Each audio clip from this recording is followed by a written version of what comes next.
Sí. Sí, se ve bien. Sí, se ¿Se ve. escucha bien?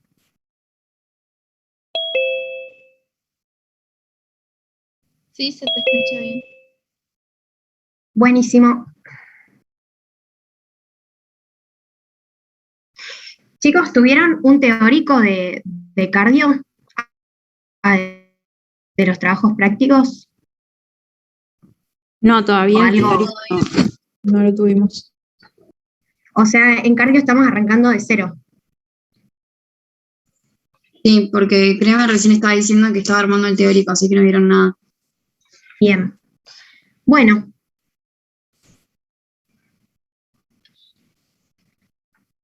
Bueno, arrancamos entonces. Ay. Bien, para empezar entonces, desde el principio, no sé si alguno de ustedes está haciendo anatomía, pero recordar que el corazón es un órgano único que se ubica en el tórax, que es principalmente de composición muscular y que tiene 4 cavidades: 2 aurículas, 2 ventrículos, 2 cavidades derechas y 2 cavidades izquierdas. ¿Sí? Bien, las cavidades derechas, ¿sí? La aurícula derecha recibe la sangre desoxigenada de la circulación sistémica, se encarga de llenar el ventrículo derecho y el ventrículo derecho bombea la sangre hacia la circulación pulmonar, donde se produce el intercambio de gases y esa sangre oxigenada se, digamos, vuelve a la aurícula izquierda, que le va a transmitir la sangre al ventrículo izquierdo, una circulación mucho más grande, con mucha más resistencia, que es la circulación sistémica. Por eso, si bien el corazón todo está principalmente formado por músculo, por células musculares, podemos ver en la imagen que la composición o la pared de las aurículas y de los ventrículos es distinta entre sí. Los ventrículos bombean con mucha más fuerza, por eso tienen una pared más gruesa, y a su vez el ventrículo izquierdo tiene una pared mucho más gruesa que la del ventrículo derecho.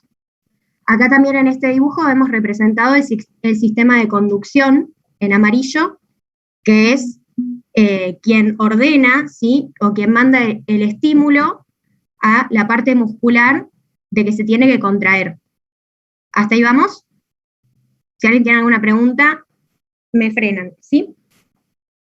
Bien, como dice la consigna, el músculo cardíaco es 70%, el corazón es 70% músculo, miocardiocitos.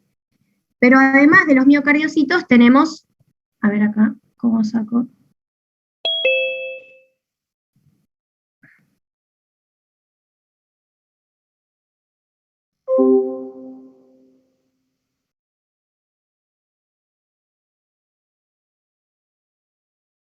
Ahí va,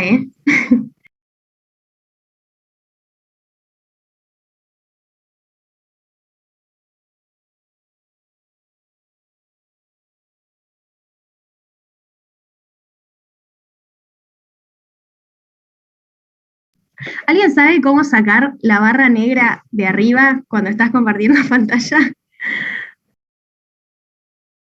¿Con alguna tecla o algo? No, creo que directamente no se puede sacar. Lo que sí es que si la dejas de tocar, ella se va para arriba y puedes seguir viendo la pantalla normalmente. Bien. ¿Alguien quiere leer la consigna entonces? Porque no la puedo ver. Me la tapa. Dale, si quieres la leo yo. Dale, buenísimo. Dice, las fibras miocárdicas o cardiomiocitos ocupan el 70% del volumen del músculo cardíaco. Además de ellos, existen vasos, fibroblastos y una red fibrilar de colágeno. Aunque el colágeno ocupe solo del 4 al 6% del volumen del músculo, su alta rigidez hace que pequeñas variaciones en su concentración produzcan efectos en la rigidez pasiva del miocardio. Un componente del cardiomiocito es la titina, descrita inicialmente como conectina, una proteína con gran elasticidad que puede ser encontrada solo en los músculos cardíaco y esquelético. Estructuralmente está localizada en el interior de los sarcómeros, donde interactúa con actina y la miosina, mantiene la estructura y la textura, regula el largo y de la distensibilidad del sarcómero. Las propiedades elásticas de la titina se debe a una estructura molecular constituida por varios segmentos extensibles, sobre todo a la región en la banda I, ya que la banda A, la titina es prácticamente inextensible. Bien, entonces no son, digamos, la estructura histológica del corazón no es solo músculo, también hay componentes de matriz que le dan como un soporte, y dice que si cambian las cantidades de colágeno, es decir, si aumenta, por ejemplo, en alguna patología el colágeno, el corazón se vuelve más rígido, y esto va a dificultar que se contraiga. Además de la actina y la miosina, que conocemos como las proteínas encargadas de la contracción de los músculos, en corazón y también en músculo esquelético hay una proteína que se llama titina, que ahora vamos a ver dónde se encuentra. Entonces, según los conocimientos de histología, en este ejercicio había que completar este esquema. ¿Alguien lo pudo hacer?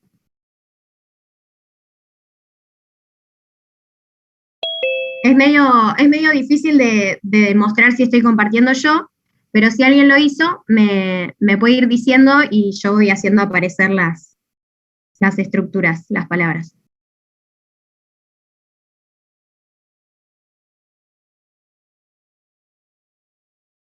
Yo sí lo hice. Bueno, ¿qué pusiste? Si van indicando, voy diciendo los nombres que le puse. Dale. ¿Acá se ve mi mouse? Sí, a ese le puse capilar. Bien. Muy bien, yo puse vaso sanguíneo, que sí, también puede ser un capilar, una vénula, una arteriola precapilar, pero está muy bien, capilar. Bien, ¿esto de acá? Esa sería la fibra del músculo cardíaco. Bien. Yo puse sarcolema, que sería la membrana de la célula, pero también está bien lo que pusiste. Bien. ¿Esto? Ese sería el núcleo de la célula. Bien. ¿Esto? Los discos intercalados. Muy bien. ¿Acá? El desmosoma. Ah, bueno. Estaba desordenado, pero bien. ¿Y ahí a qué habías puesto? La unión gap. Bien. Bueno, ahora el siguiente gráfico hace como un zoom en esta parte que acá indica el recuadro. ¿Quién se anima a esta? Empezamos por afuera, ¿sí? Por esto de acá, lo azul y lo amarillo. ¿Qué sería? Lo azul serían las bandas Z. Bien. ¿Lo amarillo? Las bandas H. Bien. Después, esto lo marqué yo porque a mí me costaba un montón diferenciar banda I de banda A. Así que bueno, ahí se los digo yo. Y como vemos acá arriba, dice que la titina tiene una, como dice, que es muy extensible en la banda I y poco extensible en la banda A. Entonces, ¿cuál de las proteínas que podemos ver será la titina? La roja. Bien, la roja, ven, acá aparece como un resorte y acá es como un hilito fino. Y bueno, y después la actina y la miosina, ¿cuál es cuál? La actina es la celeste, Bien, la miosina es la que tiene las cabecitas. muy bien. Y la titina ahí. ¿Alguna duda? ¿No? Bien. Entonces ustedes ya saben, lo conocen de biología, cómo es la contracción muscular, ¿sí? Acá están la troponina y la tropomiosina molestando. Cuando el calcio se une a la troponina, la tropomiosina se separa de la actina y ahí se da, digamos, la interacción entre la actina, que son los filamentos finos, y las cabezas de miosina, que vendrían a ser los filamentos gruesos, estos de acá, y ahí se genera tensión, fuerza, se acorta el sarcómero y se da la contracción muscular. ¿Bien? Seguimos. Durante la sístole ventricular se reconocen las siguientes fases. Bueno, para empezar, ustedes saben que el ciclo cardíaco, que serían los eventos que ocurren en un latido del corazón, ¿sí? En la función de bomba del corazón, ¿cuáles son?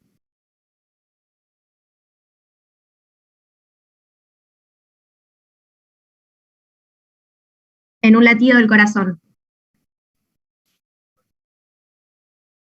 Sístole y diástole. Sístole y diástole. Sístole y diástole. Bien. Ustedes saben que la diástole vendría a ser la relajación del corazón, cuando el corazón se llena, y después la sístole es cuando el corazón se contrae y expulsa su contenido, que es la sangre. A su vez, estas dos fases tienen como pequeñas, o sea, tienen distintas etapas, ¿sí? O sea, no es que sola se contrae y la sístole es solamente la contracción tiene distintas, como distintos mecanismos que van a poder, que van a permitir la eyección de la sangre. Entonces dice, contracción isovolumétrica. ¿Alguien sabe lo que es? ¿Alguien puede leer? Hace referencia cuando va a haber un aumento de la tensión del músculo sin que se produzca una reducción del diámetro de las fibras, como que mantiene una tensión. Bien. Tampoco varía el volumen de sangre, es el mismo. Bien. ¿Y por qué es el mismo el volumen de sangre? Porque las válvulas se cierran. Bien. Porque todavía, dijimos recién, pasa todo esto de la interacción entre la actina y la miosina, el sarcómero empieza a generar tensión, pero todavía no están abiertas las válvulas, entonces el músculo se contrae, pero el volumen es el mismo, por eso es isovolumétrica. Cuando la válvula se abre, vienen las otras dos fases, que son eyección rápida y eyección lenta, ¿sí? En un primer momento vamos a tener, como se generó tanta presión en el ventrículo, una expulsión muy fuerte y muy rápida de la sangre, que a medida que el ventrículo se va vaciando y esa presión va cayendo, se va a ir enlenteciendo la sangre que sale. ¿Está bien? Entonces, estas fases se relacionan con la capacidad del músculo de generar fuerza o tensión de contracción. Y esta es una propiedad del miocardio que se llama contractilidad. No sé si ustedes pudieron buscar en los libros, y en el teórico seguramente se los van a dar, que el músculo cardíaco tiene 5 propiedades. Las encuentran así, hay un capítulo del Best and Taylor que se llama así, está en todos los libros, que son las 5 propiedades del corazón, del miocardio, que es la excitabilidad, que es la propiedad de responder ante un estímulo y de generar un potencial de acción, que no todas las células del cuerpo lo tienen, el miocardio sí. El cronotropismo, que es el automatismo, que es la propiedad de generar sus propios potenciales de acción a su ritmo. ¿Sí? El corazón se autodespolariza a sí mismo. El dromotropismo, que es la propiedad de transmitir ese impulso eléctrico a todas las células mediante las uniones GAP, que estaban representadas en la figura anterior. A través de esos canales, la electricidad se transmite por todo, se conduce por todo el corazón y los miocardiocitos se pueden contraer al mismo tiempo. El inotropismo, que es esta propiedad de la que estamos hablando acá, que es la contractilidad, y la última que es el lucitropismo o la relajación, que es un proceso activo. No es que se relaja de manera pasiva, es un proceso activo porque requiere energía. Bien. Entonces, en cuanto a la contractilidad, acá nos muestran un gráfico que hay que analizar. ¿Alguien se anima? Primero que nada, a decir, arrancamos diciendo qué es lo que me está representando. ¿Qué hay en el eje Y? ¿Qué hay en el eje X? ¿Puede ser que sea el potencial de membrana en función del tiempo? Bien. ¿Y entonces qué me está representando? ¿El ciclo cardíaco? Un potencial de acción. Que, si ustedes se acuerdan, los potenciales de acción que estudiaron de las neuronas en biología o al principio de la materia, tiene otra forma, bastante distinta, ¿o no? El otro era como como rápido, como que subía y bajaba, y este tiene una forma distinta, pero también es un potencial de acción. Ahora vamos a ver por qué tiene esa forma. Entonces, acá, este potencial de acción nos pedía que representemos cada una de estas partes de la curva a qué iones, digamos, corresponden. ¿Alguien lo pudo hacer?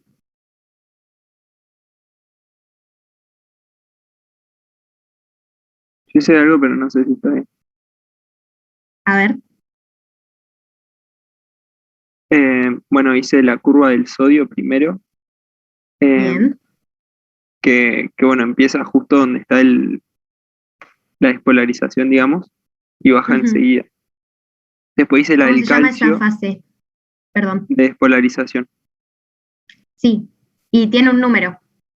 Es 0 antes de que empiece, y Bien. cuando empieza es 1, o algo así. Bien. Después, Bueno, después comienzan a abrirse los canales de calcio, y también entra el calcio, y eso hace que haya una meseta más sostenida en el tiempo, ujú, que forman la fase 2, creo. Pero bueno, a la vez también se están cerrando los canales de sodio. bien. Y bueno, en ¿Y la después de fase la 3, meseta? en la fase 3 empiezan a cerrar los canales de calcio, y por eso es que empieza a disminuir debido a la salida de potasio, que está representado con la curva roja. Bien. Bueno, muy bien, pero entre lo que dijiste, le agregué una más. Acá tenemos fase 0 que entra el sodio, fase 1 que mientras se están abriendo los de calcio, llega a escaparse un poquito de potasio apenas, por eso como se escapa el potasio, se vuelve un poquito más negativa, ¿sí? El potencial de membrana. Cuando se abren los de calcio, se da este fenómeno de meseta que nombraste, y esa es la fase 2. Después la fase 3, predominantemente se pierde potasio, que lo representa la curva roja, y en la fase 4 vemos la repolarización. Y ahí puse solo potasio, pero pasan más cosas, además que el potasio. Y pedía que nombremos los canales. Yo acá los nombro, si alguien encontró otro nombre u otro canal, me avisa, pero bueno, estos son los que encontré yo. Entonces, en fase 0 entra el sodio a través de canales rápidos dependientes de voltaje. En fase 1, los canales se llaman K de potasio y TO, que también son dependientes de voltaje. En fase 2, el potasio sigue saliendo mediante estos canales que se llaman K de potasio, B3.X, ¿sí? No importa eso, pedía el nombre, pero en realidad hay que tener en cuenta que el potasio se sigue fugando de la célula, pero no lo vemos representado porque al mismo tiempo está entrando calcio por los canales lentos. Y eso sí se los tienen que saber, que se llaman canales lentos de calcio. Entonces, como sale calcio, pero a la vez entra potasio, esa compensación de lo que entra y lo que sale me da esta fase de meseta en la curva. En la fase 3... Perdón, al revés. Sí. Entra calcio y sale potasio. ¿No dije eso? No. Ah, bueno, pensé que había dicho eso. No, está bien. Gracias. En la fase 3, predominantemente sale potasio a través de los rectificadores tardíos. Estos ya son otros canales, no son los mismos que los KTO. Y en la última fase, la de reposo o la de repolarización, tenemos la bomba sodio-potasio, que va a estar generando el intercambio, ¿sí? Tratando de restablecer el equilibrio. Vamos a tener un intercambiador sodio-calcio. Vamos a tener una bomba de calcio que funciona con ATP, que va a estar guardando o sacando el calcio del LIC, y vamos a seguir teniendo estos IK rectificadores. ¿Alguien tiene otra cosa? ¿Alguien encontró algo distinto? ¿Alguien lo buscó? Bien. ¿Alguien tiene alguna pregunta hasta acá?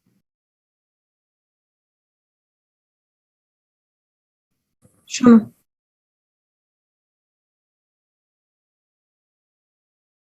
¿Cómo? No, nada. ¿Tenías una duda? No, había dicho que no tenía ninguna duda, pero creo que Ah. se activó mal el micrófono ahí. Bueno, no pasa nada. Bueno, seguimos entonces. Yo quería preguntar qué pasaba en la fase 2, que no me quedó bien claro. La fase 2, Sí, sí. En la fase 2 vas a tener abiertos canales de potasio y también canales de calcio.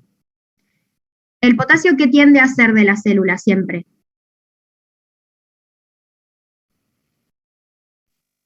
A salir. Fugarse. A salir. Entonces, si está abierto el canal de potasio, el potasio se va a querer escapar. A la vez, se abrieron los canales de calcio lentos con el potencial de acción. Y como hay más calcio afuera de la célula que adentro, ¿hacia dónde va a ir el calcio? sí, Hacia adentro. Hacia adentro. Entonces, como tengo a la vez que se me escapa potasio, pero que entra calcio, y los dos tienen carga positiva, no va a generar un cambio muy grande del potencial de acción, porque es como que se compensa lo que sale con lo que entra. Por eso, en esta parte de acá, por más que esto se escapa y esto entra, se mantiene el voltaje, hasta que se cierran los canales de calcio y solamente se escapa el potasio. Entonces, si no entra más calcio y se escapan las cargas positivas, el potencial se vuelve negativo, negativo, negativo, negativo. ¿Entienden? Claro, ahora sí, y eso es lo que hace la meseta, que es Claro. entre calcio y salga potasio. No, Genial, al muchas revés. Al revés. Ah, entra calcio, perdón. Perdón. Entendí mal. Bien, sí, así. Bien, y ahora pide que grafiquemos la curva de tensión. ¿Alguien la pudo buscar? Antes que cambies de tema, te quería preguntar bien si podés repetir la fase 4, que no me quedó bien el tema del canal. En la fase 4 funcionan la bomba sodio-potasio ATPasa, ¿sí? Que la bomba sodio-potasio saca Sí. 3 sodios, ingresa 2 potasios y funciona a expensas de energía, funciona con ATP, ¿sí? A la vez también va a funcionar un intercambiador de sodio y calcio que va a entrar sodio y a sacar el calcio. Funciona también en la fase 4 una bomba de calcio que funciona con energía que va o a sacar el calcio de la célula o a guardarlo en una parte de la célula que se llama el retículo sarcoplásmico, que vendría a ser como el retículo endoplasmático, pero del músculo. ¿Sí? Esta funciona con energía. Y el canal IK, que es el mismo de la fase 3, se llaman rectificadores tardíos porque se abren al final del potencial de acción, y el potasio sale también. Esos son los canales.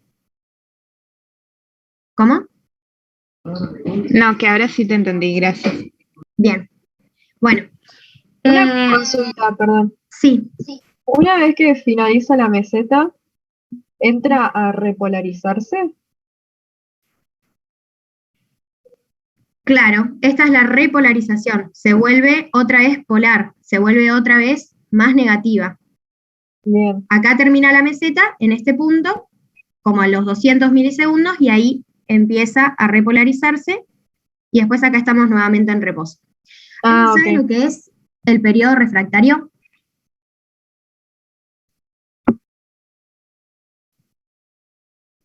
Es el periodo que por más estímulo que reciba no va a volver a ocurrir un potencial de acción. Bien.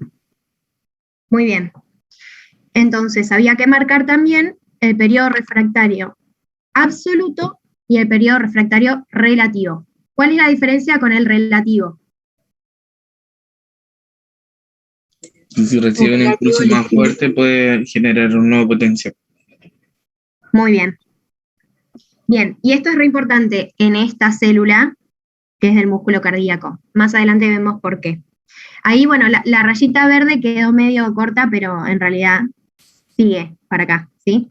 Pero esos son el periodo refractario absoluto y el relativo. Es decir, en este tiempo, mientras dure la meseta, por más que me lleguen estímulos, este potencial de acción no se puede continuar, ¿sí? Va sí o sí a terminar la meseta. Si en el periodo refractario relativo llega un estímulo que sea lo suficientemente fuerte, acá sí se puede desencadenar enseguida otro potencial de acción y generar de nuevo una nueva meseta. ¿Está bien? Pero en el absoluto, ningún estímulo, digamos, va a afectar a la célula mientras estemos en periodo refractario absoluto. ¿Está bien? Bueno. Por último, hay que graficar la curva de tensión muscular que se desarrolla durante el potencial de acción. ¿Alguien la pudo graficar?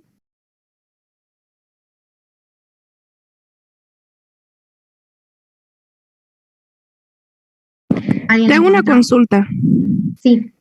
A diferencia del potencial de acción cardíaco, el potencial de acción de una célula muscular cualquiera es que tiene hiperpolarización, ¿no es cierto? Y además que el cardíaco tiene una meseta.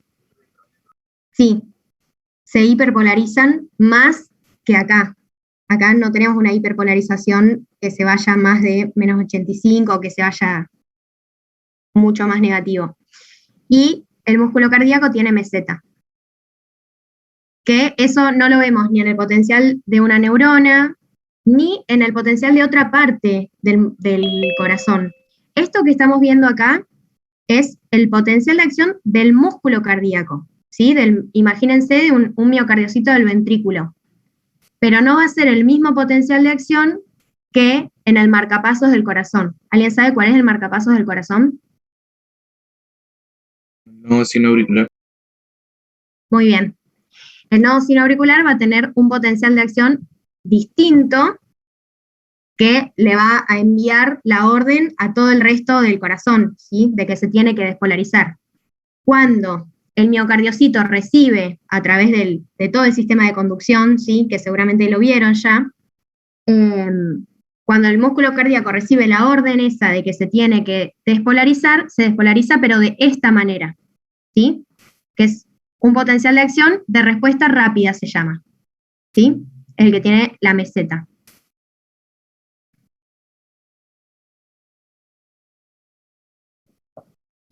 Bien. Estamos pensando siempre en la célula del músculo cardíaco que la vimos en el punto anterior, ¿sí? Las otras células tienen otras formas. Hoy es esta. Bien, entonces la tensión que se va a generar en el músculo cardíaco durante este potencial de acción, yo se las muestro como la grafiqué, es así, ¿sí? Si lo buscan, lo van a encontrar así. En función del tiempo, vamos a ver que la tensión que se genera viene después de la despolarización, viene en las fases ya tardías del potencial de acción. No es que entra sodio y acá automáticamente se contrae, ¿sí? Pasa un tiempo después de la despolarización en la que empieza a generarse tensión, ¿sí? Ahora vamos a ver por qué. ¿Alguien tiene alguna pregunta? Seguimos. Bien, ¿alguien quiere leer la consigna porque no la veo?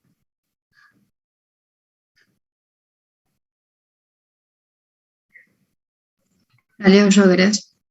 Dale. Dice, analiza el siguiente gráfico donde LVP es la presión que se desarrolla en el ventrículo izquierdo y calcio, N representa la interacción del calcio con los miofilamentos.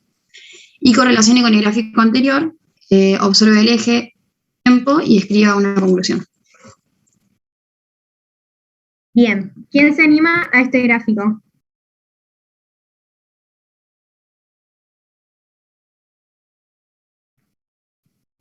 Es medio feo, pero lo vamos charlando. Les dio miedito, me parece. Sí, es re feo. Pero bueno. Para empezar, siempre con un gráfico empezamos en qué es lo que está representando. ¿Qué me marca el eje Y? ¿Qué me marca el eje X? Y bueno, acá hay otro eje. Entonces, ¿qué sería esto? La presión ¿Puede ser que sea la ventrículo presión izquierdo. del ventrículo izquierdo?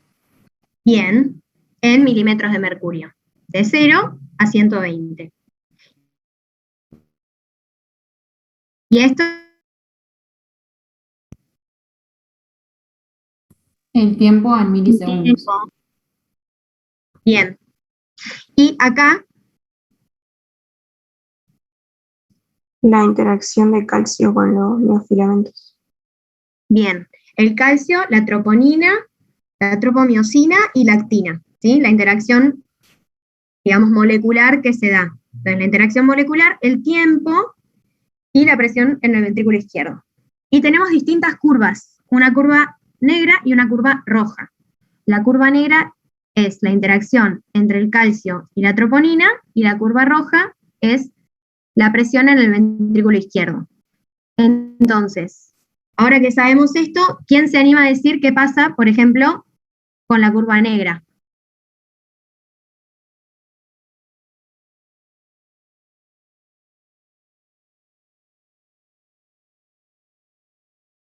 Yo había entendido como que a medida que aumenta la interacción del calcio con los miofilamentos, eso iba a causar que aumente la presión del ventrículo izquierdo por la contracción del músculo. Y por eso después aumenta la presión del ventrículo izquierdo. Bien, bien. ¿Alguien escribió otra conclusión? Yo había entendido lo mismo. Bien. Sí, esa es la relación. A medida que el calcio interacciona con la troponina, todo el mecanismo que mencioné antes y el mecanismo que estudiaron del músculo esquelético es parecido. Recuerden que acá también hay muchas concentraciones de esta proteína titina en los sarcómeros, y la titina, que es muy elástica, le da otras propiedades contráctiles al corazón. Entonces, a medida que interacciona el calcio con la troponina y generamos fuerza de contracción en el sarcómero, va aumentando la presión en el ventrículo izquierdo. ¿Alguien quiere agregar algo más del gráfico? ¿Algún ayudante?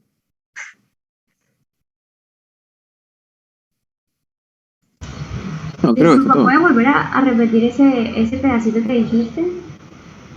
Sí, que como vemos en la curva negra, a medida que aumenta la interacción entre el calcio y la troponina, y como todo el caminito, ¿sí? El calcio se une a la troponina genera un cambio de conformación en la tropomiosina se despega de la actina, y ahí pueden interaccionar la actina y la miosina, ¿sí?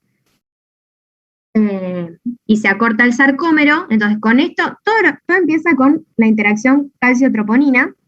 A medida que interacciona el calcio-troponina y se genera contracción, ¿sí? Fuerza, tensión en el sarcómero, va aumentando la presión del ventrículo izquierdo. ¿Por qué? Porque los sarcómeros de las células del músculo cardíaco se están contrayendo, ¿sí? Va aumentando.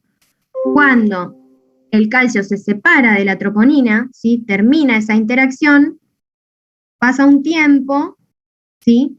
Y de golpe la presión en el ventrículo cae también. ¿Sí? Cuando se termina la contracción, cae la presión en el ventrículo. ¿Está bien? Sí, buenísimo, gracias. Bien. Otras conclusiones que podemos sacar de acá es básicamente lo que veníamos diciendo: la entrada de calcio en la célula genera la meseta en el potencial de acción. Eso quedó claro, ¿no? ¿Por qué se genera la meseta? Si alguien te pregunta, ¿por qué entra calcio? ¿A través de quién? De los canales lentos de calcio, ¿sí? Esa respuesta la tienen que saber. Entonces, va entrando este calcio en el intracelular. El calcio tiene dos funciones. A la vez que sirve para el potencial de acción para generar la meseta, también me sirve para que la célula se contraiga, ¿no? Mediante esta interacción con la troponina. Entonces, esta doble función que tiene el calcio se llama acoplamiento excito-contráctil. La doble función, excito por el tema del potencial de acción, ¿sí? Y contráctil porque participa activamente del proceso de la contracción. Sin calcio, el sarcómero no se va a, el sarcómero no se va a cortar y la célula no se va a contraer. Necesito el calcio sí o sí. Entonces, se genera fuerza o tensión, se acorta el sarcómero, contracción. Cuando se desacopla el calcio, cuando va disminuyendo su nivel en el líquido intracelular, el calcio se va separando de la troponina, el sarcómero vuelve a su longitud inicial, y esto es la relajación. Este proceso de que el calcio disminuya en el LIC no pasa porque sí, ¿sí? Vamos a tener bombas y transportadores, bombas de calcio y proteínas que funcionan con energía que van a hacer que el calcio disminuya de adentro de la célula. ¿Sí? Que el calcio o se salga para afuera a través de la membrana o que el calcio se guarde en el retículo sarcoplasmático.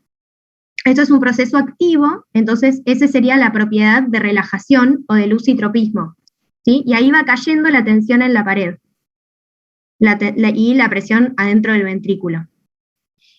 Y algo que es re importante que se tienen que acordar siempre es que en el corazón, y en varios lugares, no solo en el corazón, pero importa acá, importa para el cardio mucho, es que los eventos eléctricos siempre pasan antes que los eventos mecánicos.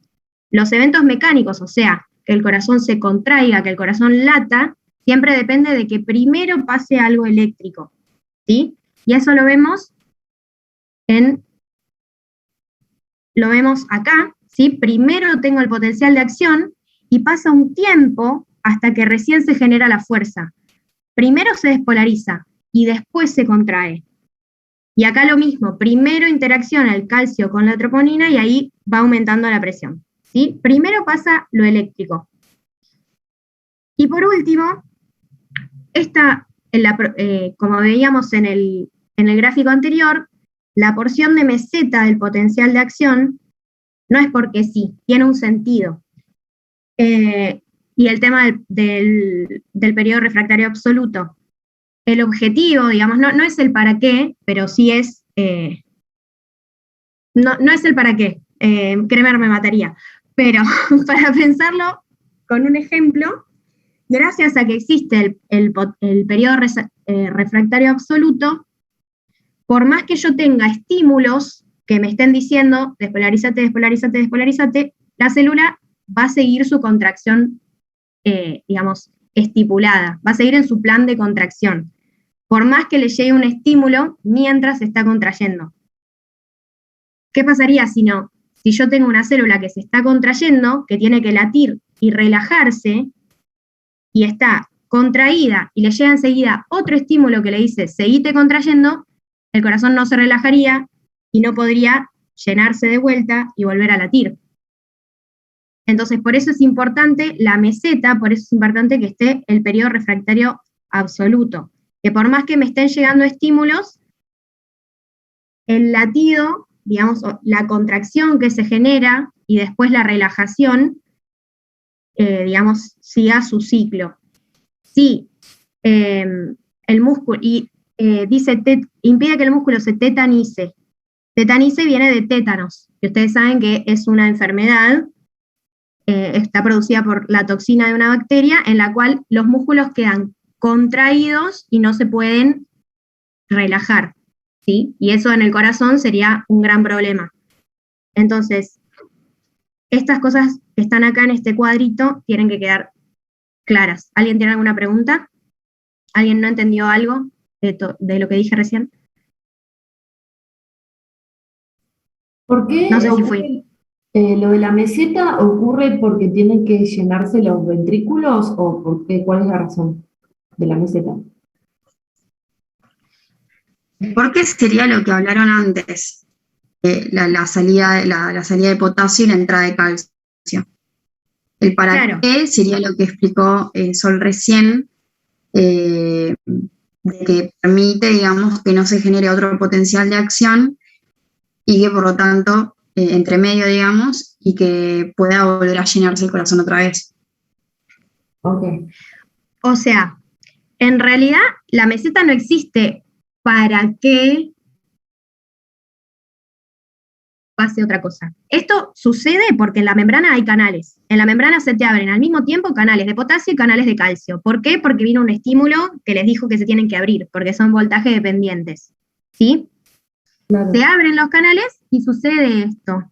¿Por qué? Porque el potasio sale a favor de un gradiente y el calcio entra a favor de un gradiente también. Entonces, esto sucede. ¿Y cómo eso sucede? En este momento, la célula tiene un periodo refractario absoluto en el cual, por más que, supongamos, no sé, ya sea que tenés una arritmia o lo que sea, un estímulo que te está diciendo, contraete de vuelta, acá, en este momento, el miocito no se va a contraer o no va a escuchar ese estímulo porque está en periodo refractario absoluto. Y esto le va a dar la posibilidad de contraerse tranquilo, ¿sí? Y de no quedar tetanizado, porque si acá enseguida saliera otra despolarización y otra, y otra, y otra, nunca terminaría esa tensión, ¿sí? O sea, no piensen en que las cosas pasan para algo, me expresé mal ahí, sino esto sucede, esto es así, ¿por qué? Porque hay canales y, digamos, después sí tiene todo un porqué, pero no un para qué. O sea, no es que está puesto para qué. Sería un ¿Ahí quedó más permite claro? hacer tal cosa. Claro. Porque Kramer no le gusta el para qué. No. ¿Para qué no va? Está bien. ¿Ahí quedó mejor? Sí. Gracias. Buenísimo. Yo tengo una consulta, discúlpame. Sí. ¿Viste cuando, por ejemplo, el corazón empieza a latir más fuerte, ya sea por ejercicio o lo que sea? Este periodo relativo absoluto va a variar, ¿no es cierto? Porque no se podría producir otro, digamos, potencial de acción sumamente rápido, pero en sí el corazón se va a contraer más rápido, ¿no es cierto? Sí. Este potencial de acción del miocardiocito, ¿sí? O sea, la célula que está en el ventrículo es así. El que va a cambiar cuando queremos aumentar la frecuencia cardíaca o disminuirla es el potencial de acción, pero del marcapasos del corazón, del que le va a decir al miocardiocito que se tiene que contraer. ¿Entendés? Sí, se entiende perfecto, gracias. Esa es otra historia. Excede este PowerPoint. Sol, también otra cosa es que lo que se te va a cortar o alargar también es el potencial refractario relativo. Ahí también es que te varía. El absoluto siempre permanece igual, pero el relativo se te puede acortar un poco. Pero en ese caso necesitas un potencial de acción supraumbral. Claro. Un estímulo que sea lo suficientemente fuerte para desencadenar en el periodo refractario relativo, acá, otro potencial de acción. ¿Bien? Genial, se entendió perfecto, gracias. Buenísimo. Y nos queda un puntito de mi parte que dice, en el cardiomiocito se dan mecanismos moleculares que regulan la interacción entre actina y miocina, lo que veníamos hablando, determinando la fuerza desarrollada por la fibra cardíaca y la velocidad de acortamiento, independientemente del tamaño del sarcómero y de las condiciones de carga. Y eso se llama regulación o autorregulación omométrica. Es decir, se va a generar fuerza y velocidad de acortamiento del sarcómero sin importar el tamaño del sarcómero, es decir, cuán distendido o cuán contraído, si se quiere, va a estar el sarcómero en el momento inicial. Eso después creo que lo va a dar María ahora. La longitud del sarcómero puede variar. El sarcómero puede estar un poco más estirado o un poco más contraído al inicio de la contracción. Y eso depende de otras cosas, ¿sí? Pero lo importante es que se va a generar fuerza y velocidad de acortamiento sin importar la longitud inicial del sarcómero. Y esto se llama regulación omométrica. Un incremento en la disponibilidad del calcio es un factor intrínseco que aumenta la contractilidad, o sea, tiene un efecto inotrópico positivo. ¿Se acuerdan? Recién les dije que esta propiedad es una de las 5 propiedades del miocardio, que es la contractilidad o inotropismo. Entonces, algo que te haga, que te ayude, te favorezca la contractilidad, va a ser un inotrópico positivo, ¿sí? Y algo que te la disminuya va a ser un inotrópico negativo. Bien. El calcio, ¿qué hace? Favorece la contracción. Entonces tiene efecto inotrópico positivo. ¿Vamos hasta ahí? Bien. Entonces acá había que buscar qué canales de calcio participan en la regulación de los niveles de calcio citoplasmáticos del cardiomiocito que pueden aumentar sus niveles en el LIC.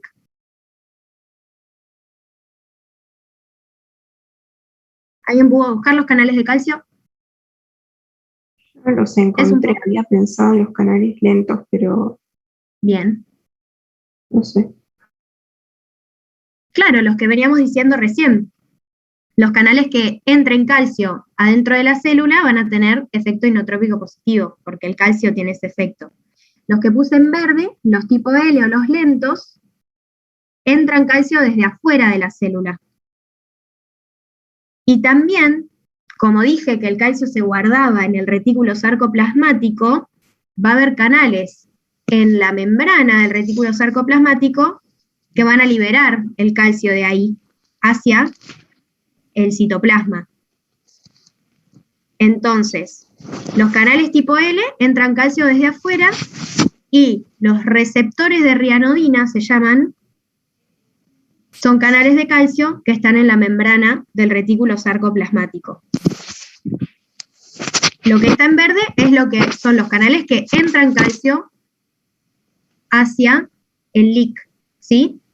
Y los que puse en rosadito o en rojo son los canales o los transportadores que van a disminuir el calcio del LIC, ¿sí? La bomba calcio-ATPasa y el intercambiador sodio-calcio.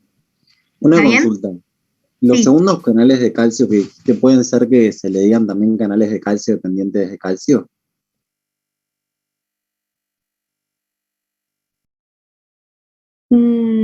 Sí, me parece que sí, porque no era que... A ver. ¿Cómo dijiste los canales de calcio? Dependientes de calcio. Porque justamente se abrían gracias a la entrada de calcio a la célula.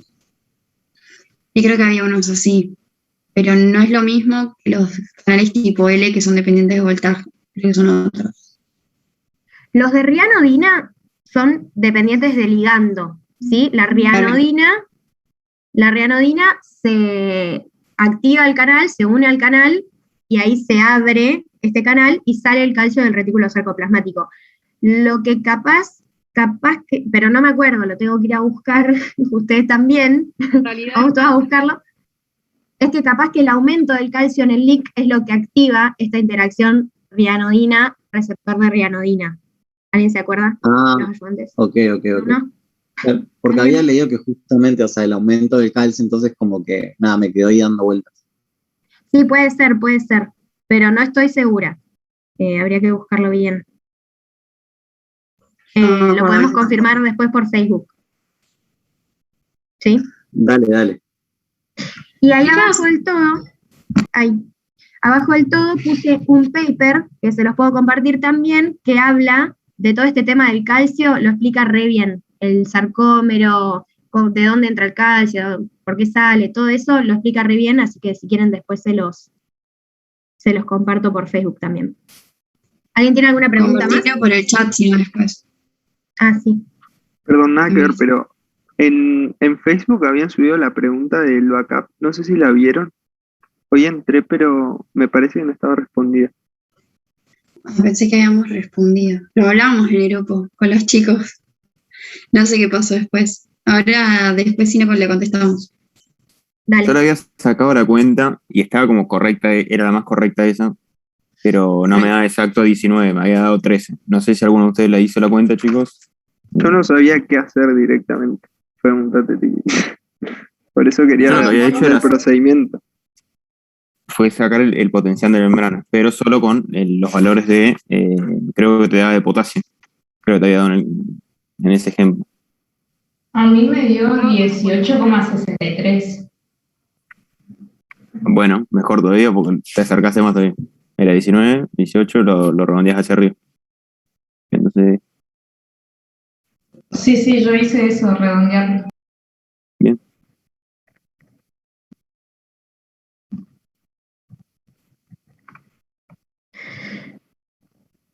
Buenísimo. ¿Alguien tiene otra pregunta?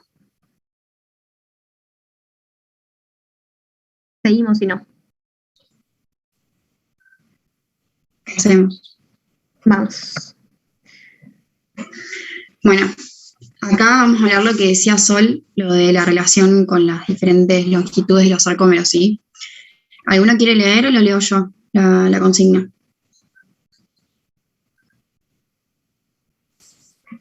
Yo. Dice, el número de puentes de actinomiosina que se forman no depende solo de la entrada de calcio, sino también de la longitud del sarcómero. Analiza el siguiente gráfico, tensión máxima versus tamaño de la fibra, coloque el nombre de los ejes y escriba una conclusión siendo curva A el músculo esquelético y curva B la del miocardio. ¿Alguien hizo este punto? ¿Quiere tratar de interpretarlo? Por lo menos lo de los ejes, por ejemplo.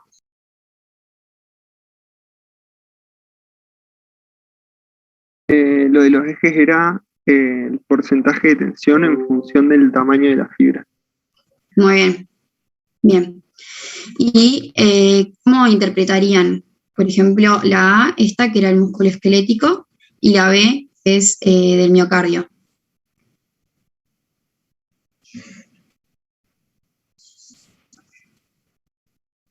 Yo no lo hice, pero por lo que entiendo es que a medida que aumenta el tamaño, hasta un determinado tamaño que es 2 o 2,2, aumenta la tensión, es decir, que el sarcómero se puede ir como yendo hacia la zona media, como contrayéndose más, no sé.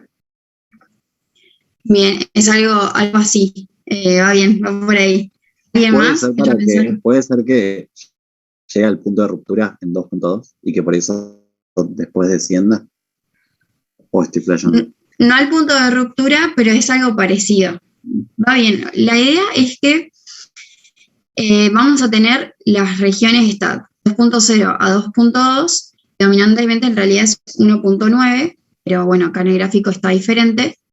Es la porción, digamos, donde el músculo cardíaco va a generar su mayor tensión, ¿sí? Si lo comparamos con el músculo esquelético, fíjense el rango que tiene, digamos, de estiramiento, ¿no? Fíjense, es súper amplio y que puede generar una tensión prácticamente igual, pero con mucho más, en muchas longitudes más, ¿no es cierto? Eso se relaciona acá. Primero vamos a leer esto que dice acá al costado y después les voy a mostrar una imagen.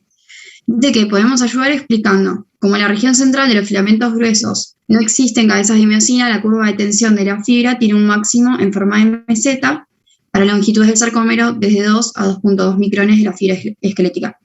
Eso no ocurre en la miocárdica. ¿Me pasás a la otra apretada un clic, Sol, por fin?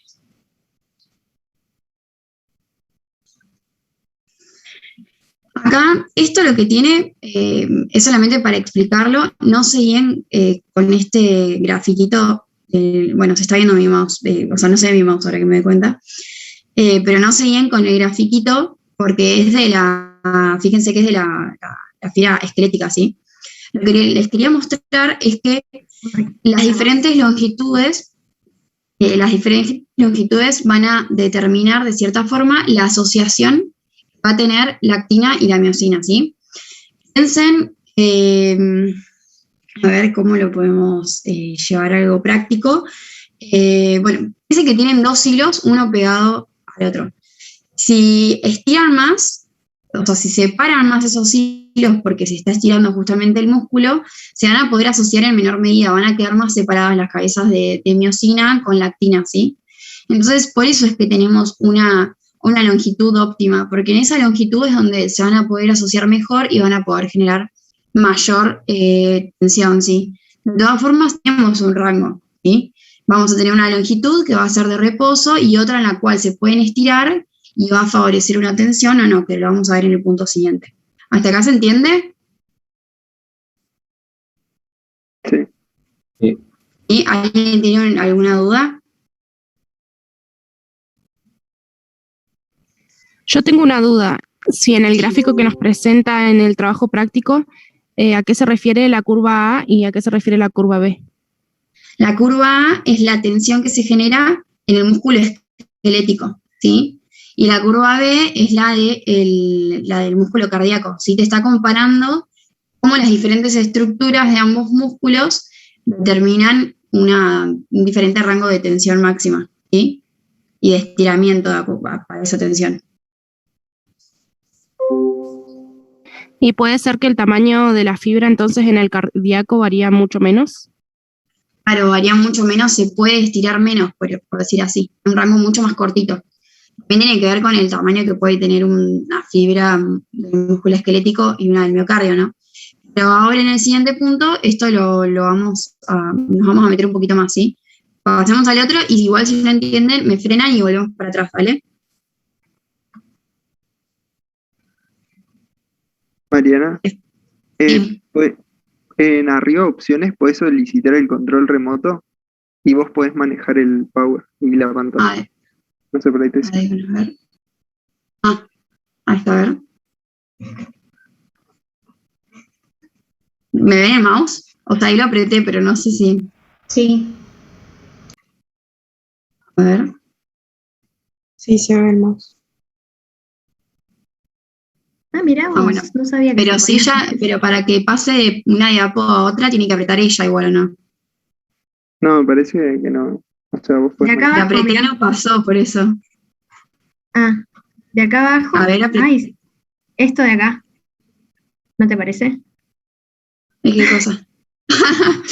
No, acá en la esquina me parece como para... Deja de moverlo. Acá, en la esquina inferior izquierda. ¿No te parece para pasarla? No. No. No. Bueno, lo paso yo. No lo, Anda, pero vos no lo veo, sí, pasé la voz. Dale. Ahí estamos. Bueno, este punto nos habla de que vamos a ir otra vez a lo biomolecular, ¿sí? Volvemos para atrás. Podemos hablar de la titina, ¿sí? No sé si alguien se acuerda lo que decía la titina al primer punto. Puede ser que iba de la línea Z hasta la, hasta la miosina. Que se encuentra en la línea I. Bien, en realidad va desde la línea Z hasta la línea M, en realidad. O sea, desde el disco Z hasta la línea M.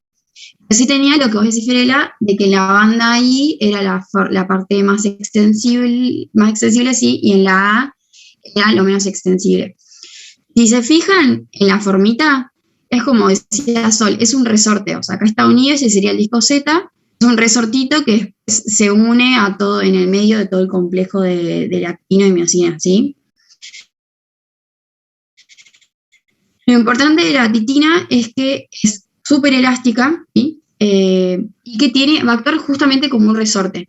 Cuando el músculo se estire, me voy a apretar otra vez, otra foto que creo que se veía mejor.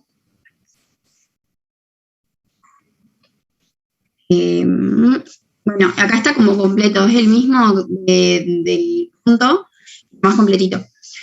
Cuando el músculo se estira, ¿sí? Pensemos que el músculo cardíaco, el ventrículo o la aurícula, cualquiera de los dos, va a empezar a recibir sangre, ¿sí? Piénselo como un globo que recibe aire, ¿sí? A medida que recibe sangre o el globo de aire, va a empezar a distender más. Pero no está generando, piense que no se está contrayendo ahí, solamente se está distendiendo, ¿sí? En esa distensión va a generar una tensión, ¿sí? Y esa tensión va a ser generada por culpa justamente o a partir de la titina, ¿sí? La titina se va a empezar a estirar como un elástico y va a empezar a generar esa tensión pasiva. Al contrario, después lo que puede hacer es que se acorte, ¿sí? Lo que va a servir es como un elástico justamente. Algo se puede estirar, pero que vuelva a su tamaño original. Ustedes vieron esto en biofísica, no sé si se acuerdan. Todo lo del módulo de elasticidad y todo eso. ¿Se acuerdan más o menos? Sería la resiliencia, ¿sí? Algo así, bien. Bien. Esto lo entienden. La detención pasiva, ¿cómo se genera?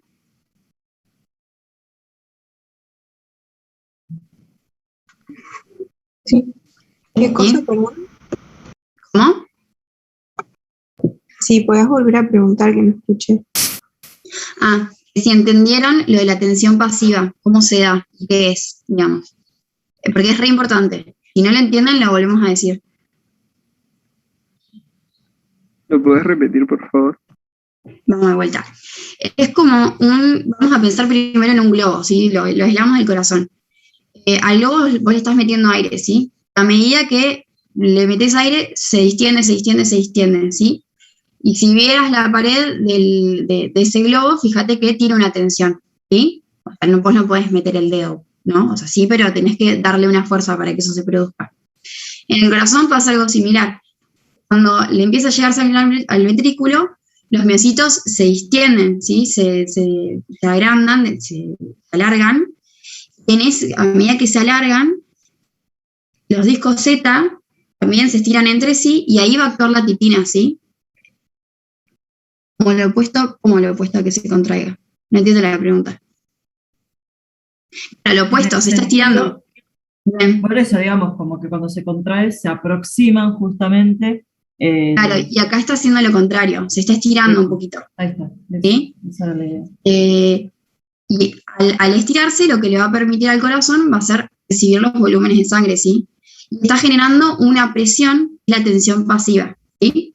Y esa tensión pasiva es justamente por la rigidez y elasticidad que tiene a su vez la titina, ¿sí? Ahora sí se entendió. ¿Ahora sí? Genial. Sí, gracias. Nada. ¿Puedes volver para atrás así leo la consigna? Porque no la leí al final. Se estira por la llegada de la sangre, ¿sí? Porque si no, es como que no tiene ningún estímulo para empezar a estirarse.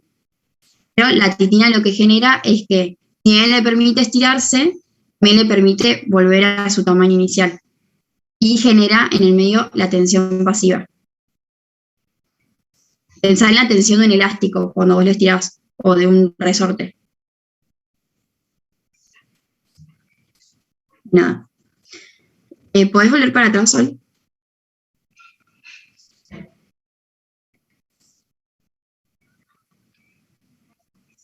Se fue.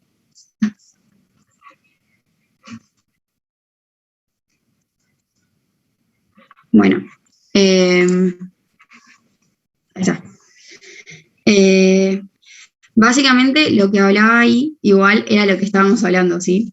Lo que le quería agregar, que no me acuerdo si lo decía ahí, pero lo voy a agregar. En reposo, la fibra está en un tamaño de 1.9 micrómetros sería. Ese miofilamiento, como veíamos, se puede estirar y puede variar en la tensión.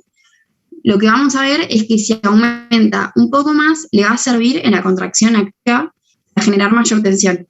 Y acá viene lo que se conoce como la ley de Starling, o la ley de corazón. ¿Alguien la leyó alguna vez? ¿O la leyó ahora para la clase? No refería a que es como que el hecho de que el corazón se distienda le ayuda a generar esta tensión gracias a la presencia de la titina, lo que promociona en sí que se pueda generar una contracción casi proporcional, o sea, como que permite contraerse con más potencia. Bien. ¿Puede inyectar más sangre, puede ser? Bien. Vamos a tratar de explicarlo más simple, a ver si se lo entienden todos. Si lo relacionamos con el cuadro que veíamos antes de tensión, no te fuiste para adelante. Ahí volví. Sin querer. Está bien. Si lo correlacionamos con el cuadro anterior, sería que si pasamos desde el estado de base, si la longitud inicial del músculo, y lo hacemos estirarse un poquito más, ya sea por la llegada de sangre, que sería ese el estímulo, por decir así, no sería el estímulo, va a favorecer, como decía el compañero, la fuerza de contracción sea mayor. Básicamente eso es lo que dice la ley de Frank-Starling. Y eso se da porque aparentemente, al estar un poquito más distendidos o estirados, los miofilamentos, el sarcómero, va a favorecer mayor afinidad, digamos, entre la troponina y todos los componentes con el calcio. Y a su vez también va a favorecer mayor entrada de calcio, ¿sí? Entonces, por eso se cree que sería la base molecular para que se genere mayor fuerza contráctil, ¿sí? Voy a leer esto y vamos a volver igual sobre la ley de Frank-Starling. Dice, la relación existente entre la tensión que desarrolla el miocardio en actividad y la longitud inicial del miocardio fue observada por Otto Frank en 1895 en el corazón aislado de una rana y posteriormente por M. Starling en 1914. En el corazón aislado de perro establecieron el principio conocido como ley de corazón o ley de Frank-Starling. Vamos a pasar porque esto es lo mismo. El volumen final de diástole genera en la fibra muscular cardíaca en reposo una carga que la estira pasivamente y representa el estiramiento inicial del cardiomiocito antes de la contracción. Ha sido denominada precarga. Frenemos acá. Miren que yo les decía que cuando el corazón recibe volumen sanguíneo, eso genera que se distienda y eso genera una tensión. Esto lo habían entendido. Ahora a eso se le pasa a denominar precarga. La precarga y la poscarga, que después vamos a hablar también, tienen que recordar que no la vamos a denominar como un volumen. Va a estar representada a partir del volumen de fin de diástole, pero es una presión. Corresponde a la tensión que se genera en la pared del ventrículo, ¿sí? Porque eso se remarca un montón. Si bien la correlacionamos, digamos, o vamos a ver qué presión tiene el ventrículo, de acuerdo a qué volumen de fin de diástole tiene, no estamos hablando del volumen, sino de la presión o la tensión que hay en ese ventrículo. ¿Entiende? Sí. O sea que relaciona, Sí, se entiende. perdón que interrumpa, o sea que relaciona el volumen del ventrículo con la tensión que se ejerce en él. Exactamente. Bien. Es así. Lo que vio Frank Starling es que a tal volumen de fin de diástole se genera tal tensión, ¿entendés? Y fue relacionando de esa forma. Y a eso lo denominó precarga. Bien, así, exactamente. Dice, también la precarga se define como tensión o estrés de la pared. Bien, sería eso, lo que dijimos recién. La tensión que se genera en la pared cardíaca se puede analizar a partir de la ley de Laplace bajo la suposición de que la pared tiene una conformación homogénea y que la presión interna se distribuye uniformemente en ella.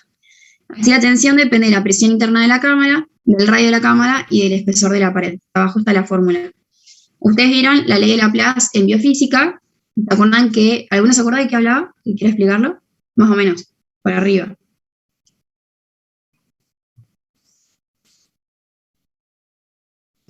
No me acuerdo si hablaba de la tensión en los ventrículos, pero sí en los alveolos, algo así que se generaba. ¿Puede ser? Hablaba también, sí, lo podíamos aplicar está muy bien, lo podías aplicar en los alveolos, lo podés aplicar acá, por ejemplo, en el miocardio, y lo que habla es la tensión que se genera sobre, por ejemplo, una burbuja, ¿sí? Y cómo se relaciona con el radio.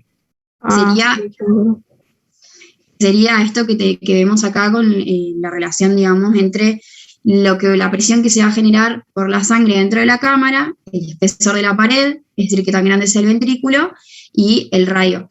Y esto, como para que más o menos entiendan cuál es la importancia, se ve alterado en un montón de patologías, que aumenta el grosor de la pared del miocardio, aumenta la cámara en sí, que se dilata todo el ventrículo. Entonces es importante que nosotros entendamos cómo cualquiera de estas dos variables va a modificar la tensión que se va a dar en la pared, ¿sí?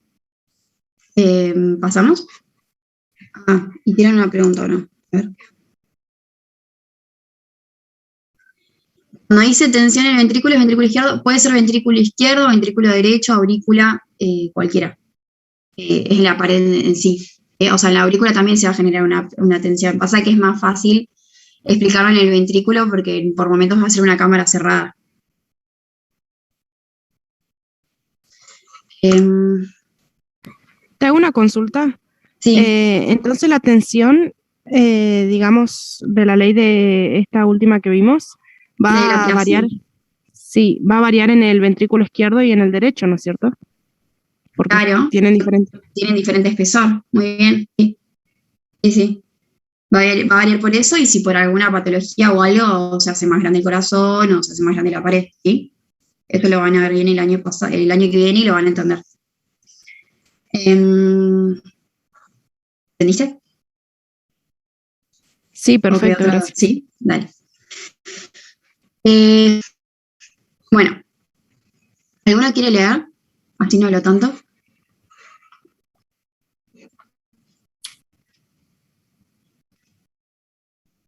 ¿No? Bueno, voy yo. Todos los mecanismos relacionados con la generación. Había ruido en casa. Dale. Todos los mecanismos relacionados con la generación de tensión en la fibra muscular cardíaca aislada se expresan a través de la relación longitud-tensión. La fuerza de contracción y la velocidad de acortamiento son parámetros que definen las propiedades contráctiles de la fibra muscular, y la fuerza de contracción va a depender de la longitud inicial y de la concentración de calcio libre dentro de la célula, mientras que la velocidad de contracción va a depender de la longitud inicial de la fibra muscular y de la resistencia a su acortamiento. A través de los estudios de fibras aisladas se pueden generar los gráficos de longitud, tensión pasiva de la fibra muscular, que relaciona la elongación o distensibilidad de la fibra con la tensión que desarrolla en reposo, precarga, y la relación longitud-tensión activa, que representa la tensión que se desarrolla en la fibra en cada longitud inicial de reposo, después de que ésta es estimulada sin permitir su acortamiento. Por lo tanto, la tensión activa depende de la longitud inicial en reposo de la fibra o precarga y representa la contractilidad. Bien. Acá tenemos el cuadrito. Tenemos como primer punto analizar el gráfico y colocar los ejes. Alguien, bueno, igual acá ya tenemos tensión, longitud, ¿no? Pero está como que medio mucho en el gráfico. ¿Eso lo entienden? Serían las unidades, o sea, en tensión, longitud, ¿qué pondrían en tensión? ¿En milímetros mercurio? Sí. O esa no fue la pregunta. ¿Y longitud? Micrómetros. Bien. Ahí va. Y lo que nos hace en realidad sería correlacionarlas con las curvas analizadas anteriormente, que eran la curva de la tensión pasiva en relación a las diferentes longitudes. Las longitudes, vieron que abajo aparecía el 2.2, el 2, ¿se acuerdan? Yo me olvidé, ahora que veo, me olvidé de agregarle los numeritos abajo, pero más o menos estaría entre estos dos, entre el E4 y el E5, ¿sí? Después hice completa el eje de longitud, que sería lo que me olvidé que les decía recién. Ten en cuenta que existe una distancia óptima entre los miofilamentos que favorece la formación de los puentes activos. ¿Alguien quiere explicar el gráfico? O decir qué entiende de él, cómo se relaciona esta tensión pasiva, la longitud, con la tensión activa.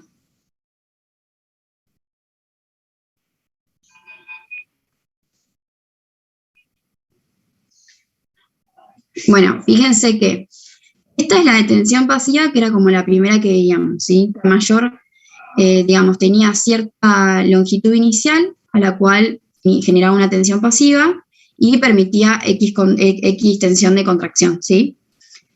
Cuando nosotros estiramos un poquito más el miocardio, ¿sí? El ventrículo, porque llegó más sangre, porque tengo mayor precarga, ¿sí?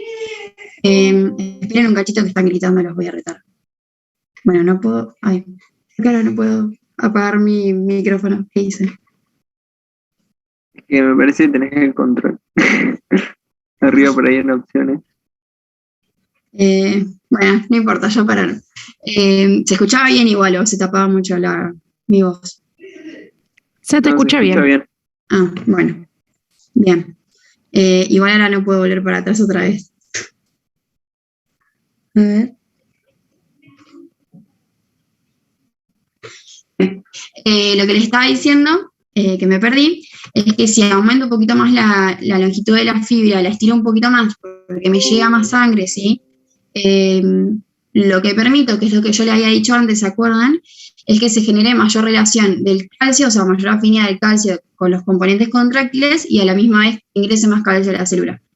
Entonces, ¿eso con qué se va a relacionar? Porque yo genere mayor tensión activa. no solo genero mayor tensión pasiva, porque justamente me estoy estirando y la titina se está estirando más, y es un elástico justamente, sino además porque favorezco que la contracción sea mejor, ¿sí? Más o menos, ¿entiende? Yo estoy medio perdido. Está bien decir que cuanto más se distiende, luego mayor va a ser la contracción porque es más larga, entre comillas, la fibra va a estar más con mayor longitud. Va por ahí. La primera parte estaba bien. Es verdad que dentro de cierto rango, es ese que veíamos de 2 a 2.2, a mayor longitud de la fibra, es decir, a mayor precarga, va a generar mayor tensión o mayor contractilidad, mayor fuerza contractil. Eso está bien. El por qué no es tanto por el estiramiento en sí, sino además porque al estirarme, es lo que yo les decía recién, favorezco una mejor asociación del calcio, los componentes contráctiles, y favorezco que entre todavía más calcio, ¿sí? Porque hay canales mecánicos en el miocardiocito, ¿sí? Que se abren al estirarse, entonces ingresa más calcio, ¿sí? Si tengo más calcio, la contracción va a ser más fuerte. ¿Ahí se entendió un poquito mejor? Sí, sí. Ahí sí. Pero recuerden que como todo en fisiología es dentro de cierto rango. Si yo me voy del rango, ya no me sirve, ¿sí? Ya no voy a generar mayor tensión, al contrario, voy a tener una contractilidad empeorada, ¿sí? Va a ser peor.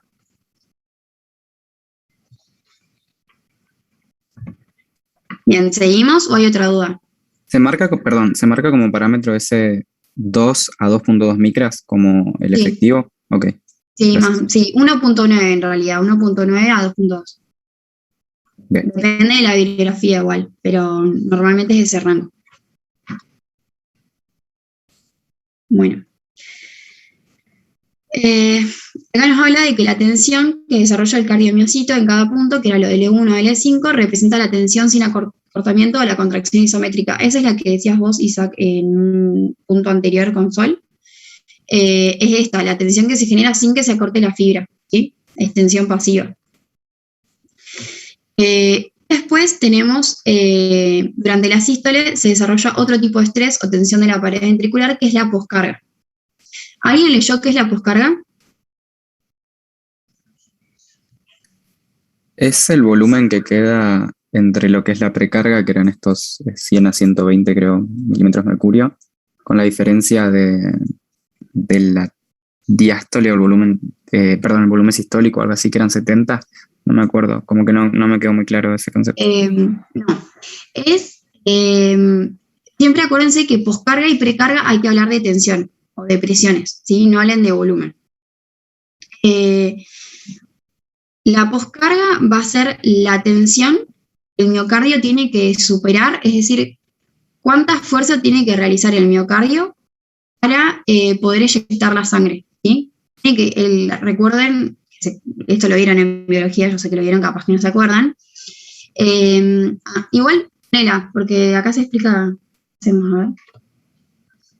Que ahí está bueno el grafiquito para explicarlo. ¿Recuerdan ustedes que teníamos una contracción isovolumétrica, que es la que habíamos hablado antes con Sol, que se producía la contracción, pero no, digamos, no se modificaba ese volumen? Eso se daba porque las válvulas estaban cerradas. Recuerdan que esas válvulas recién se abrían cuando la presión que estaba en el miocardio, adentro, digamos, la cámara ventricular, superaba la tensión que teníamos en la aorta.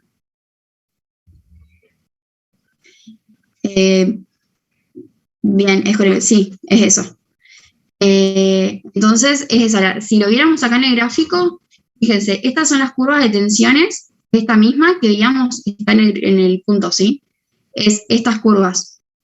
Fíjense cómo lo relacionamos con los volúmenes y las presiones que tendríamos en el ciclo cardíaco, ¿sí?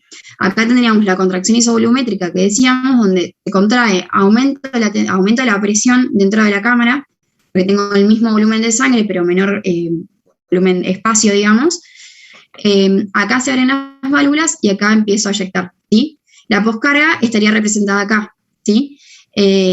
Entonces, es lo que dice ahí, es un indicador de la resistencia que se opone al acortamiento de la fibra, porque tengo una una fuerza contraria que me impide que yo me contraiga, justamente, ¿sí? Recuerden que siempre cuando las tengan que definir, las definen como presión, ¿sí? Después el gráfico decía, el punto decía, durante la sístole, en el momento en que la fuerza desarrollada por la fibra supera la tensión activa, que es la poscarga, se inicia el acortamiento. En fin, se realiza un trabajo. Ya no se genera más tensión porque toda la energía acumulada en forma de puentes deslizables se transforma en movimiento y se desarrolla la contracción isotónica, ¿sí? Y ahí sí se acorta bien la fibra y ahí se produce toda esta eyección de sangre, ¿sí? O sea, viene lo que sería la sístole, con ya la apertura de las válvulas y la salida de sangre, ¿sí? Hasta acá venimos. Creo que no sé si queda otro punto más. Me perdí, creo que no.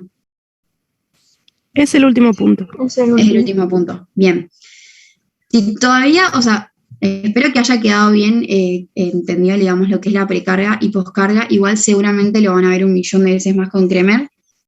Pero recuerden que lo hemos determinado, por ejemplo, la precarga con el volumen de fin de diástole, ¿sí? Creo que habla de una tensión, acuérdense eso, que habla de una tensión y no del volumen en sí, ¿ok? Con una tensión te referís como a un estiramiento digamos, del miocardio. O sea, la tensión se genera por el estiramiento, pero no es que lo que vos dijiste, es al revés. Sí, tenés razón. Claro. Se produce por el estiramiento. Se produce por el estiramiento y la tensión está generada justamente por el estiramiento de la titina, ¿sí? Genera esa fuerza que tiende al contrario, a que el músculo se vuelva a su tamaño inicial, ¿ok? Como un resorte. Sí, y piensen que tensión siempre es fuerza. Es una fuerza. Sería la fuerza interna que se genera en el corazón sobre las paredes, digamos, del corazón. Exacto. Es la fuerza de la pared.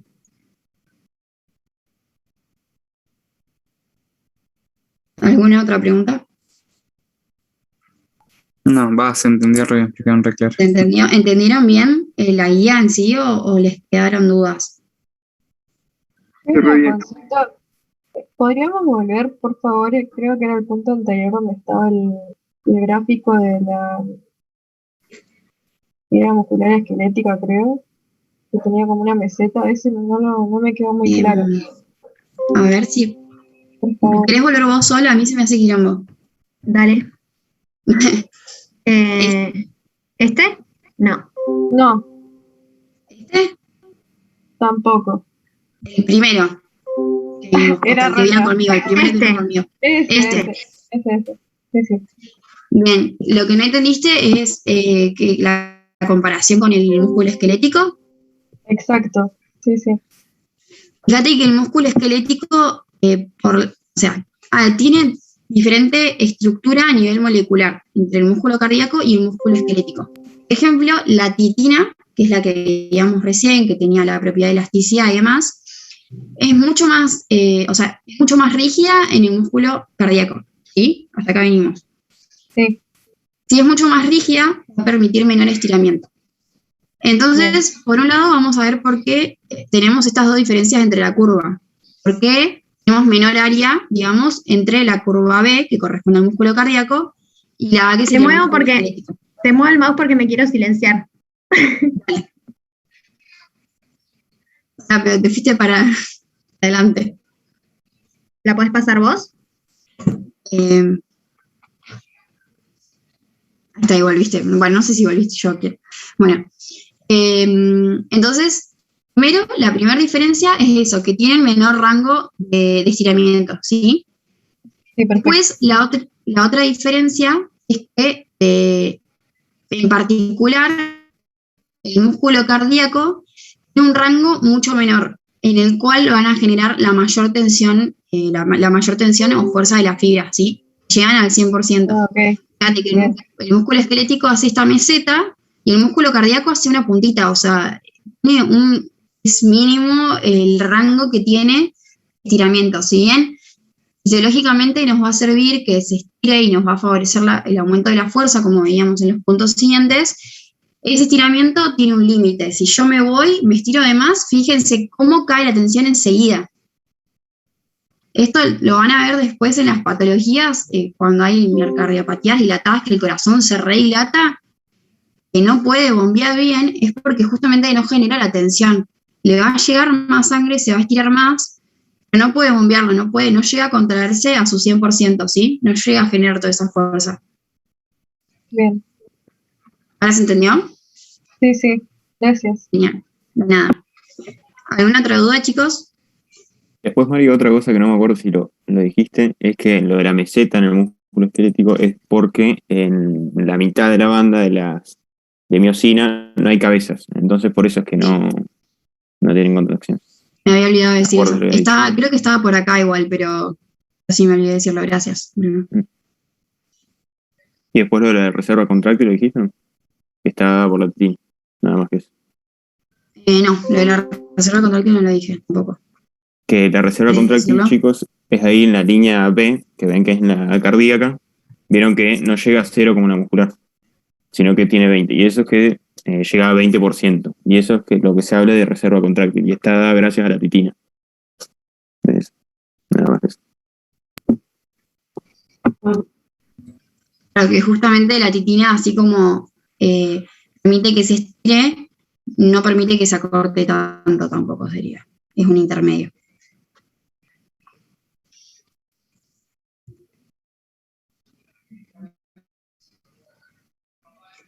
Bueno, ¿estamos acá entonces? ¿Nos vemos el miércoles que viene o hay alguna otra duda?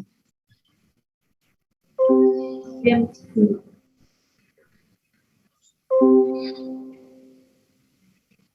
Muchas gracias, nos vemos el miércoles que viene.